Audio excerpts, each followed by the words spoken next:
हार्दिक पटेल किसी जमाने में पाटीदार आंदोलन के बड़े नेता हुआ करते थे, बड़ी भीड़ जुटाया करते थे, लेकिन बाद में कांग्रेस के हाथों में खेलने लगे तो अब कांग्रेस उनके साथ खेल रही है।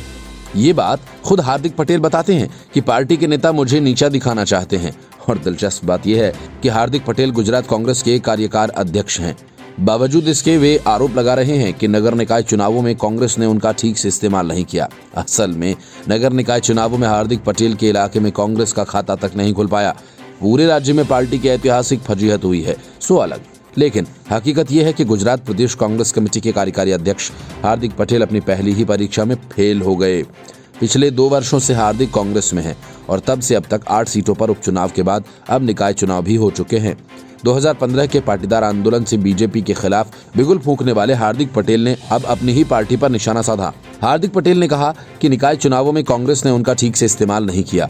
उन्होंने आरोप लगाया कि कांग्रेस पार्टी के नेता ही उन्हें नीचा दिखाने में लगे हुए हैं। हार्दिक पटेल ने अपनी नाराजगी जाहिर करते हुए कहा कि चुनाव प्रचार अभियान और जनसभाओं में उनके कार्यक्रम तय किए जाते तो सूरत में कांग्रेस को 0 सीटें नहीं मिलती।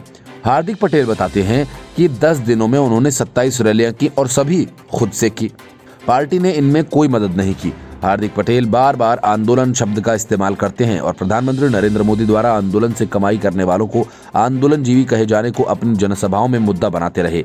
उन्होंने 2015 के निकाय चुनाव के बारे में कहा, उस वक्त कांग्रेस को जितनी भी सीटें मिली वो पाटीदार अनामत आंदोलन समिति के आंदोलन के कारण मिली।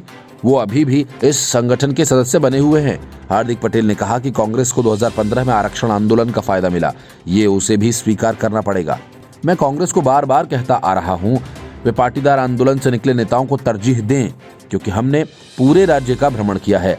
आज भी मैं दौरे कर रहा हूँ, उनमें से एक भी कांग्रेस ने तय नहीं किया है।